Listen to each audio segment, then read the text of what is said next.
তাকে দেওয়া হয় মাথার চুলের ক্লিপ। জাস্ট ইমাজিন করো এই যে ঘটনাটা এরা করেছে, যে কাজটা এরা করেছে, ওই আমার বলতে মুখ দিয়ে কথা পর্যন্ত বেরোচ্ছে না। এরা যে জিনিসটা আজকে করেছে একটা মেয়ের সঙ্গে, এমনি একটা মানে নৃশংসভাবে একটা যে হরকতটা করে, যেন ঘাটিয়ার থেকে ঘাটিয়া যে জিনিসটা এরা করেছে, তারা ওপেনলি আজকে ঘুরে বেড়াচ্ছে, তাদেরকে বাঁচানোর জন্য মুখ্যমন্ত্রী পর্যন্ত জোর দিচ্ছে। মানে জাস্ট ইমাজিন করো আমাদের এখানকার পলিটিক্যাল পাওয়ার কতটা, মানে জাস্ট ভাবো। এখানে মানে রেপিস্টরা ওপেন ঘুরে বেড়াচ্ছে, তার মা বাবাদের কী অবস্থা হচ্ছে, যে মেয়েটার মা বাবাদের এই হয়েছে অবস্থা, তার মেয়েটার মা বাবাদের জাস্ট ভাবো, ইমাজিন করো যে মেয়েটাকে ভাই ডাক্তারি পড়ানোর জন্য একটা ইউপিএসসি পরীক্ষার মতন একটা পরীক্ষাকে ক্র্যাক করে, পরীক্ষাকে পাস করে সে ডাক্তারি পরীক্ষাতে পাস করেছে, তার জন্য সে ডাক্তারি হয়েছে, মানে লোকের জীবন বাঁচাবে বলে, আর তারই জীবনটাকে এইভাবে মানে নিয়ে নিল। জাস্ট ইমাজিন করো, এইটা দায়ী কে? মানে এইটা দায়ী কে? আর কেউ নয়, আমাদের মানে মাননীয় মুখ্যমন্ত্রী। মাননীয় বলতেই না আমার লজ্জা লাগছে। জাস্ট ভাবো, আজকে আমাদের স্বাধীনতা 78 ইয়ার ওল্ড, তবু কি হচ্ছে ভাই? কি হচ্ছে এখানে? কিছুই হচ্ছে না। জাস্ট জাস্টিসের নামে কি হচ্ছে, 10 লাখ টাকা দিয়ে দেবো, সবাই খুশি, আমরাও খুশি, আমাদের মুখ্যমন্ত্রী বলা এটাই কথা। ভাবো, মানে জাস্ট ভাবো কি অবস্থা ভাই, বলতেই লজ্জা লাগবে। হ্যাঁ, আমি রোস্টিং হিসাবে অনেক গালাগালি দিই মেয়েদেরকে, ছেলেদেরকে, কিন্তু এই ঘটনাটা ভাই বলার কিছু নেই। দুঃখ আছে জানো ভাই, মন থেকে কষ্ট হয় এই জিনিসগুলো যখন হয়। জাস্টিস পায় না আমাদের মুখ্যমন্ত্রী, একটা মেয়ে হয়ে একটা রেপিস্টকে বাঁচানোর জন্য জোর জবরদস্তি লেগে আছে আমাদের মুখ্যমন্ত্রী। জাস্ট ভাবো সেই মেয়েটা কতটা কষ্ট পেয়েছে সেই দিনের রাতে, কতটা কষ্ট পেয়েছে ভাবো, যে লোকের জীবন বাঁচিয়ে শুধু একবার রেস্ট নিতে এসেছিল, সেইখানে তাকে ওইভাবে নৃশংসভাবে হত্যা করে দেয়, রেপ করে। অনেকজন ছিল, 10 জনের মতন ছিল। জাস্ট ভাবো, ওকে ছিঁড়ে খেয়েছে একবারে। এটা বাঁচার জন্য কত চেষ্টা করেছিল। জাস্ট ভাবো, এইটা আজকে যদি আমাদের মা বোনের সঙ্গে হতো কি হতো? জাস্ট ভাবো, ওই জায়গা থেকে ভাবো। জাস্ট দাঁতের কামড় বসানো, কামড়ে মাংস তুলে নেওয়া, আর কোথাও হচ্ছে সরাসরি প্রেসার দিয়ে শ্বাসরোধ করে খুন করা। কি কি হলে দু চোখ থেকে রক্তক্ষরণ হতে পারে, মুখ দিয়ে রক্তক্ষরণ হয়, যৌনাঙ্গ দিয়ে রক্তক্ষরণ করে ডাক্তারি পড়ুয়াকে।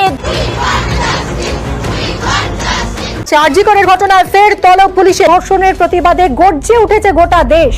ভাই এখানকার পলিটিক্স হচ্ছে একবার পুরো মাদার চোদ। এখানকার এই আমাদের ওয়েস্ট বেঙ্গলের পলিটিক্সকে যদি মাদার চোদ বলো না, ভুল কিছু হবে না। কারণ এখানকার পলিটিক্সটা টাকা জানে, টাকাটাকে চিনে, আর কিছুই চিনে না। এখানে যদি তুমি মার্ডার করে বা রেপ করে ওপেন ঘুরে বেড়াতে চাও, তোমার কাছে ভাই পয়সা থাকতে হবে, নাহলে পার্টির বড় চেন থাকতে হবে। পয়সা থাকলে মুখে ছুড়ে দাও, আর পার্টির যদি বড় চেন থাকে, পার্টির যদি বড় নেতা হও, তাহলে বিন্দাস, নো টেনশন, কোনো টেনশন নেই, কোনো চাপ নেই, তুমি ছাড়াবে, ঘুরে বেড়াবে। আবার তুমি আর 2 মিনিটেও কেস করতে পারবে, তোমাকে ফুল ছাড় দিয়ে দেবে আমাদের মুখ্যমন্ত্রীর কাছ থেকে। মমতা ব্যানার্জি বলছে হ্যাঁ করে বেড়াও, রেপ করে বেড়াও, মানে চুদিয়ে বেড়াও, লোককে ঘান মেরে দাও, মানে একটা মেয়েকে মেরে দাও, কোনো অসুবিধা নেই, শুধু আমাকে ভোট দিয়ে জিতিয়ে যাও, আমাকে পাস করিয়ে যাও শুধু, তাহলেই আমি সব ছাড় করে দেবো।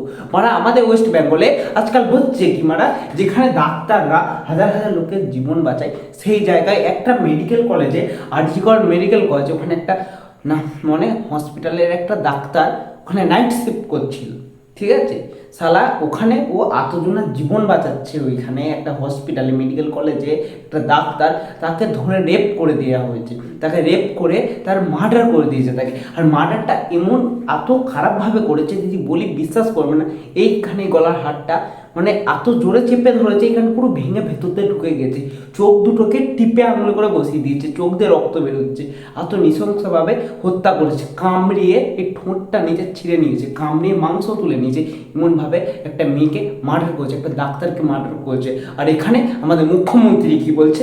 মুখ্যমন্ত্রী বলছে আমাদের এখানে হ্যাঁ কি হয়েছে, তা এমনি তো ঘটনা হয়েই থাকে, হ্যাঁ আমরা সবাইকে টাকা দিচ্ছি, আমি আর 10 লক্ষ টাকা দিয়ে দেবো না। আমাদের মুখ্যমন্ত্রী বলা এটা, তাহলে আমাদের মুখ্যমন্ত্রী কত বড় মাদার চোদ তোমরাই বলো। জাস্ট ইমাজিন করো কত বড়, মানে আমাদের এখানকার মুখ্যমন্ত্রী কি জানে বলো তো?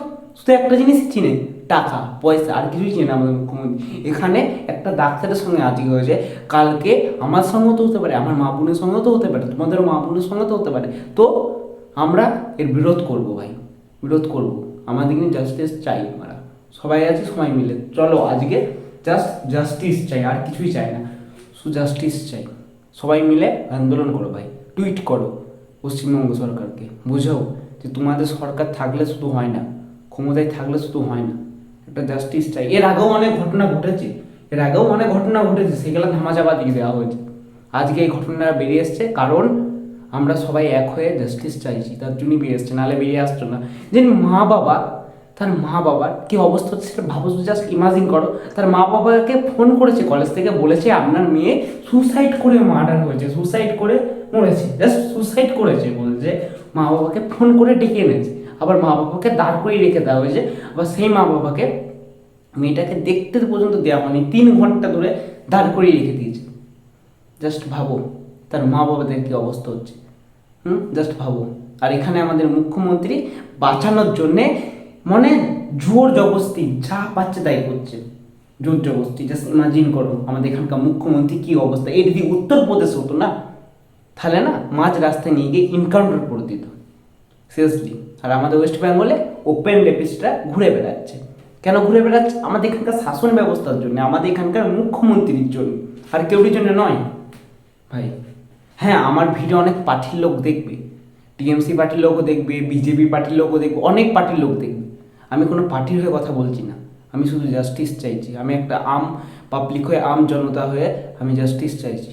তোমরা সবাই আমার সঙ্গে জাস্টিসের জন্য বলো, সবাই আওয়াজ তুলো, এক হাতে চালিয়ে বাজে না, সবাই মিলে একসাথে থাকলে আমাদেরই জিতে হবে, জাস্টিস পাবো আমরা, ঠিক আছে? मेरी लड़की ने सुसाइड कर दिया है, ये खबर आई है हॉस्पिटल से। मैंने